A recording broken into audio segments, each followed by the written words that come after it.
go ahead, you can start. Okay, I want to introduce you to Tonya Hofmann. She's CEO of the Public Speakers Association. She's been on the cover of 5 magazines, and she's the author of 7 books. Hi, everybody. I'm so excited to be here. And just a minute, you're going to hear from the incredible Sarah. So, you know, one of the things that we love doing as speakers is the collaboration part, right? And this is kind of one of those opportunities that you get to benefit from, because I'm going to give you a little insight about branding and, you know, kind of bring out your uniqueness. And then we're going to follow up with some really hardcore speaker marketing information from the incredible Sarah. You know, one of the things that I learned for so many years, right, is that you've got to have your own personality on stage, on webinars, you know, name it, it's got to be you. And I can, you know, attest to this, because when I first started, I started like almost everybody. And I loved explaining that, because a lot of people just see me today and they think this is the way I've always been. And I wish that was so, but it was a very hard transition. You know, one of the things that you have to kind of look at is you have to transform yourself over and over again, because a lot of it is the things we think we should be doing versus the things that we know is going to make an impact on our business and on ourselves and our personal growth. And the last part is the most important part, personal growth. You can't just flip a switch and expect everything to be perfect and set and ready, because you got to learn it. And you also have to invest with people who know it, right? You invest with Sarah to help her with your marketing. You invest with me to help me brand you, right? You invest with people that know and have been in the industry for a long time, so that you don't have to figure it out all on your own. And if you're probably like I was that way. I was trying to figure it all out myself. I'm like, oh, there's free stuff on the internet, or, you know, I'm just going to hang around people and hear what and it was like snail crawling, right? And I always love showing the picture of me as an introvert, because people are like, no way you were an introvert. I'm like, I know, isn't that crazy? Okay, so this was me in 2005. And this was at the Leander Chamber of Commerce. They did headshots that day, and it was for a gala. Ladies, this is what I wore for the gala. Yeah, complete introvert. And back then, of course, I didn't speak. I mean, in 2005, the first time I spoke was like in front of 5 lovely ladies who all loved me. So why was I even nervous, right? But I stood up and I was sweating, shaking. I couldn't remember anything. You know, it was awful. I was like, okay. I was 38 back then. I'm like, I have got to get over this. I am too old to be shaking in my boots. And for people who actually like me too, you know. So my quest went out to really transform myself and transform my head, because a lot of the fears and issues were just really in my head. And once you start going through your fears, you start seeing that it's all within your ears. So one of the things I wanted to kind of bring to you today is you got to let go of the preconceived ideas of what you should and shouldn't be like. I hear it all the time. They're like, I want to be like Tony Robbins, or I want to be like, you know, fill in the blank. I want to be like you, right? Which is always funny to me. Is like some things happen and you're like, oh no. So when you start looking at kind of the reality of really branding yourself, you really look at who you are. What is your humor like? There's a friend of mine, Justin O'Donnell, he's up in Canada. At first you like, this guy has no personality, right? Everything is talking pretty normal and it doesn't have any facial expressions. So I told him, I said, really use that, because it is so incredibly funny that you can go through an entire talk without any facial expressions. You know, I mean, like, who can do that? And so for him, you have to really kind of grasp who you are. Now, when I first started, I too tried to be, perfect and motion and, do the things that you're supposed to do and elevate myself and then bring my voice down.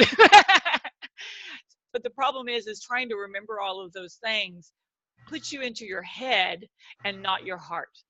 So when you're speaking to people, you're now actually speaking at them because you're trying to take what's in your head and push it to them, right?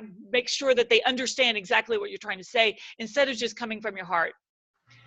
Now, a lot of people are like, oh, but I may forget what I'm going to say, and I was going to do this part, and, let it go. Because there's time to learn and grow with yourself. Because the first part is got to get comfortable with yourself. You got to get comfortable being in front of people. You've got to get comfortable with your unique humor. Because a lot of times people are like, well, I need to tell a joke. Please, I want to encourage you not to tell the joke. Okay, unless it's your joke. Because the most brilliant part of speaking is the filtration system that happens when you speak. What does that mean? It's just like with any branding, and probably Sarah could even talk about this even more. It's about filtering out who is not your target market. And if you're just randomly going and sitting in front of, 100 people or 10 people, you've got to find out who gets you, who is your perfect target, who is that person, right? And so your presentation really needs to hone in on that group. So your personality stands out because you're focusing on not everybody, but on the people that get you.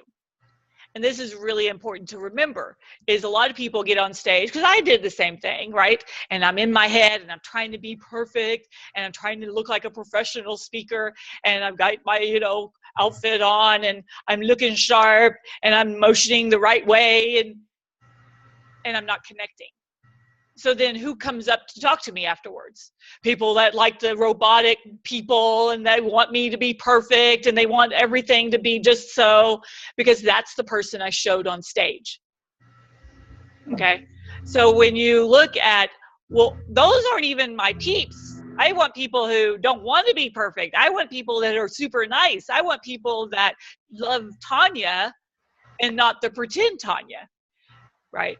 So this is something to really kind of hone in and filter out. This is the brilliance of speaking, is you filter out those people that aren't your peeps, that aren't your tribe, that isn't your community, whatever you want to term it.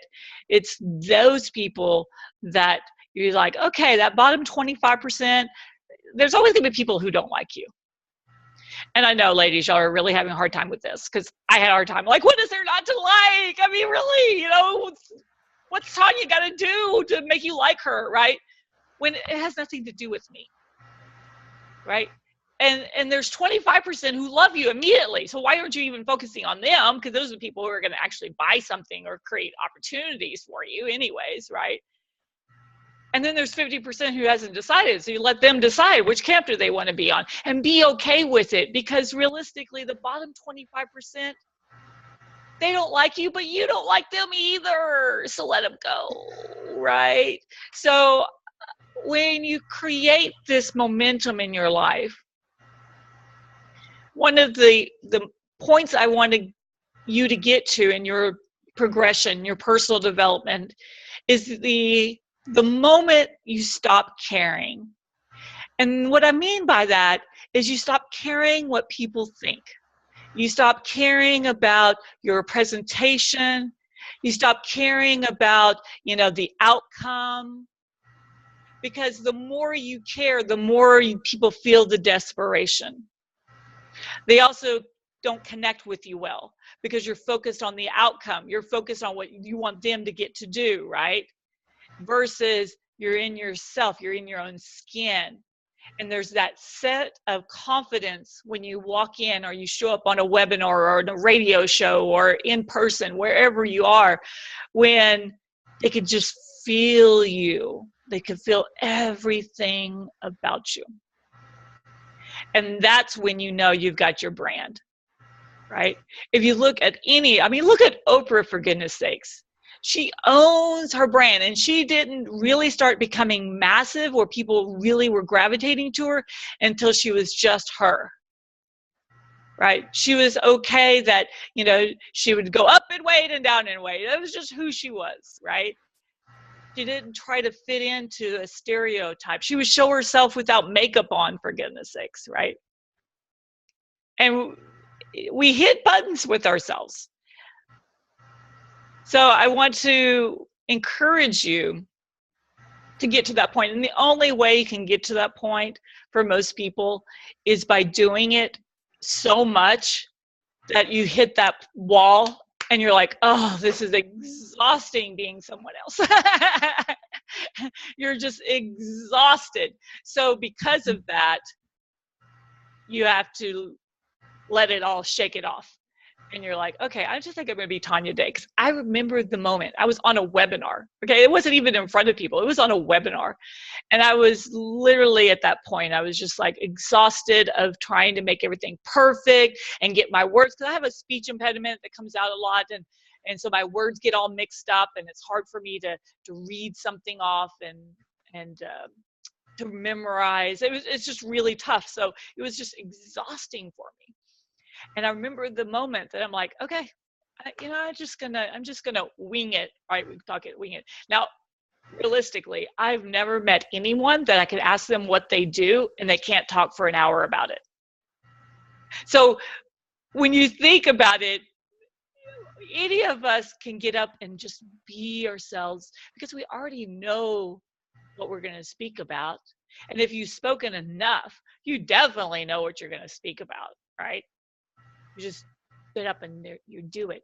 And after that presentation, my phones lit up. People were emailing me. I had more business that day than I've had, prior 4 years or whatever it was, right? Because I stopped caring. And it seems so backwards. Like the points that you're like, you care really, really bad about everything is when nothing happens. And as soon as you're like, oh, whatever, everything starts to happen. I know it's backwards, but that's just the way reality is, right? So just be you, and people will love you. And I think that's the fear, especially for women, but even for guys out there that are listening. We're afraid that people aren't going to accept us for who we are, for our own unique brilliance, and they will, and they will love it. And those who don't, remember, you don't care anyways, because you don't like them anyways. So take that opportunity and really explode everything that you're going to do this rest of the year and say, I'm going to own who I am, and I'm going to own my brand, which is really me. And then that's the point that everything will become clear. The marketing will become easy because you're not trying to fit yourself into a genre that doesn't even fit you. And this is what I always see is people have they're a square and they're trying to fit themselves into a hole, right? So brand yourself as you, and you don't even have to think twice about who you are and what you have to offer because it'll come clear. Right. All right. So I would love to help you. I'd love for you to connect with me. Obviously, we help you do a lot of speaking at the Public Speakers Association. If you want more information about that, just go to Public Speakers with an S, Association, all spelled out.com. And you can find out how to join it as a member and get connected with me. You could also reach me if you'd like just to shoot me an email. We do have a contest that I run every month. and you can actually win a free coaching session with me. So let's do that instead. So go to Tonya, Tonya Hofmann. Okay, and you got to remember, because my husband's family doesn't know how to spell Hoffman right, so it's Hof like Frank, but one of them, and Mann, so Nancy, two N's, one F, two N's.com, TonyaHofmann.com, and right there on the homepage, you'll see contest. Click on that, and you can enter and win. All righty. All right, everyone. So now we're going to switch gears, and I'm going to introduce you, my friend, Sarah. So Sarah Victory, don't you love her name? I mean, like, really, talk about branding. So Sarah is a international speaker. She's been teaching speakers for eons, even though she looks like she's 20. And so when you start looking at it, she's written books. She knows her stuff, and these are the type of people I love just hanging around. So Sarah, why don't you take it from here? Okay, great. Yeah, people always comment on my name. You just mentioned my name, and it really is my real name. I got it the old-fashioned way. I married it, and it came with a very cute husband. But yeah, people often also ask me about how I started doing what I do as a speaker and a coach. And I had a Broadway theater company in Manhattan. I went to New York University, found a couple of friends. We had a Broadway theater company for a decade, middle of Manhattan. And I was getting antsy, and I didn't know why. And so all of a sudden, one of my girlfriends I'd known forever called me up, and she was managing a group of salespeople. And she said, you should really come out and speak to our group. And she said, and we'll pay you. And I said, my parents would have paid me to stop speaking as a child. This is some kind of joke. And she laughed.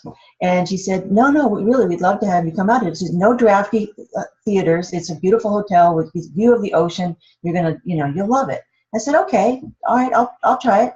So I get there, and I'm figuring there's going to be about 50 people there. And there are almost 1,000 people. And I almost died. My palms are sweating. My heart is racing. And I've got 24 hours to figure out how to talk to 1,000 people. So I started taking people in the hallway and saying, show me your presentation. What do you do? What products do you sell? How do you sell them? And so by the 24 hours later, I could do their presentations for them. I had it down. So I got up, I told some funny stories, and I brought people up on stage and said, here's what they were doing before, here's what they're doing now. And everybody applauded. Then I brought somebody else up and said, here's what they were doing before, here's what they're doing now. And everybody applauded again. I was just being Sarah the director, having been out of Broadway theater company. And so at the very end, everybody stood up and like twirled their napkins and stood on chairs and cheered. And I thought, oh my gosh, I've found what I'm really meant to do. So then she asked me, would you come back and coach? And I said, what's that? I'm thinking Little League. And she said, no, not Little League. We want you to coach some of our top people. They do these presentations and they live or die by them. We really want you to, coach them on some of that. And they're having some sales trouble. So, tell them about promoting and selling since you've been doing that for your company. Sure, no problem. So they're starting off not doing too well. Out of 53 divisions, they were number 52. And 22 months later, they were number 2. So she started telling everybody she knew, if you want to, double how much business you got to talk to Sarah. And I said, oh my gosh, I mean, they've done a lot of different things in order to be successful, but I did feel like I had a part in it. So the next thing I know, I'm speaking to all these different groups, and it ends up that I've spoken to 1,000 groups, and I coached 450 individual clients, and it all started with one phone call. But one of the things that I wanted to talk about is I want to share with you some of the things that I've learned over the years that you can use as a speaker to either speak more effectively or to market more effectively. So one of the things that we can all agree on is you need to have branding, as you were so brilliantly saying. You need to have marketing, you need to have selling. It doesn't just magically happen. It may have magically happen once, but the other 999 speaking engagements I got because I worked hard. So we all can agree that that's something you just have to have. And one of the things that I found is really, really important is the title of your speech, because you kind of live and die by the title of your speech. And most people don't even think of that. They come up with something cutesy or clever, and they don't realize that you've got meeting planners that are all sitting around in a room, and they say, we'd like to have, so-and-so come in and speak. And then they say, well, what's her topic? What is it that he or she, what's the title? And if that's not catchy, everybody just sort of moves on to the next person and doesn't even look at their video. So you have to have titles that are great. So I've been sharing with people how to create great titles for a long time. The first thing you do is create, if you don't have a great title that you love, create a phrase pool of words that you are really unique to you. Like you were talking about, be you. Well, what is you? What are the words that really are you? And, what are words that would be your values? I value kindness. I value respect. What are, accomplishment, achievement? What are the things that you really value? And then what you do is you go to your bookshelf or Amazon or library and you find titles that are great, that are already fantastic, that you wish you'd written that title. Let's say you like personal power, but you talk about selling. Your title could be Selling Power. 7 Habits for Highly Effective People. That's already been taken, but you could talk about 7 secrets to becoming a great salesperson. So there are all kinds of ways that you can start to think up lots and lots and lots of titles until you find one that every time you say it, people respond to it. The reason I know the titles are so important is because I had some terrible ones when I started, and they were really keeping me from getting booked. And one of my clients said, that speech that you do with a terrible title, you should call that Double Your Business in 1 Year or Less. And I said, well, that's not, spiritual. It's not really me, and I can't really feel it. And not realizing that it was very me. And he said, well, try it out for a week. I'm standing in the grocery store, and I meet up with a gal I'd seen before, and I said, yeah, I'm writing a book. I don't know what to call it, but I'm thinking of calling it Double Your Business in 1 Year or Less. And I start going on to something else, and she says, wait, what's that book? She said, I'll buy 5 copies of that book. I said, I haven't even written a line yet. You want 5 copies? Oh, yeah. Everybody I know's in sales. I have my own business. My family has their own business. I want 5 copies of it. It would be great for Christmas presents or something like that. And I said, really? Next thing I know, every time I get on the phone and my marketing, and people ask me what my title is, they don't say, what's your title? What was it? I don't get it. They say, oh, that sounds great. We really need that. We've got to have that. My other title is Do Something Brave Every Day, which came out of an experience that I had.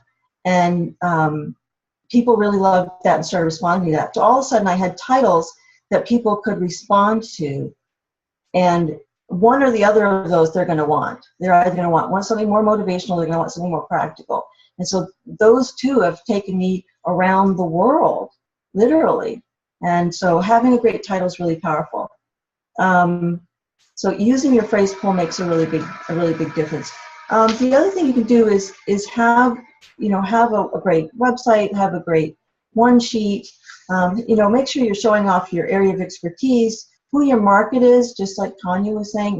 Who are your peeps? Who are your people? Who do you market to?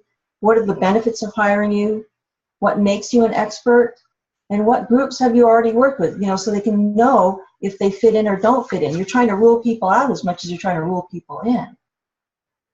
And then if you're doing a one sheet, which is one sheet that shows everything that you do, it's great if you can have a photo that's full length rather than just a little headshot, because people seem to respond better to full shots nowadays. And show something that's got emotion and personality. Get a professional photo done. Have your one sheets professionally designed. If you're going to carry one sheets around with you, which nowadays we don't really do that too much, but if you do, put it on fabulous paper so that it feels great. And you can include, in your one sheet and your website, make sure you're including your branding. Tonya can help you with the branding. What tag can you get all those things on, onto that. The other thing that I try to talk to people about is having, part of your marketing is having a fantastic speech, having an excellent speech. And the first secret to having an excellent speech is to have a mission that's stronger than your fear. Because if you have a mission that's stronger than your fear, you can do anything.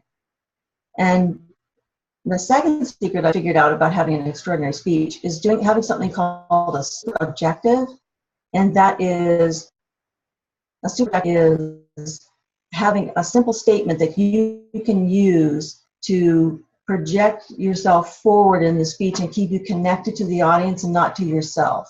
So, like for me, it's really short. I just want to help people be inspired, and I want to help them grow. So right before I speak, if I get nervous, all I do is say to myself, I'm here to help them be inspired, and I'm here to help them grow. So find a short mantra that you can say. You'll be 75% better as a speaker if you have a really great super objective. And most people, consciously or unconsciously, if they're good, they have one. So have a super objective. Have one simple statement that is where you want to take that audience. What do you want them to feel? What do you want them to do? And make sure that what you want them to feel and what you want them to do is in there. There are a lot of secrets to success in your speech, and a big part of it is your opening and your close. So I talk to people a lot. When I'm working with people, we spend 80% of our time working on that opening and that close. So make sure you put a lot of emphasis on that. And then make sure you use lots of stories, because stories sell at best.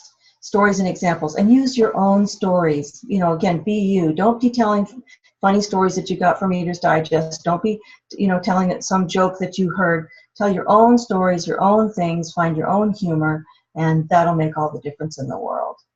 So if you want to reach me, you can reach me at sarah@sarahvictory.com, and I will look forward to talking to anybody who needs some support.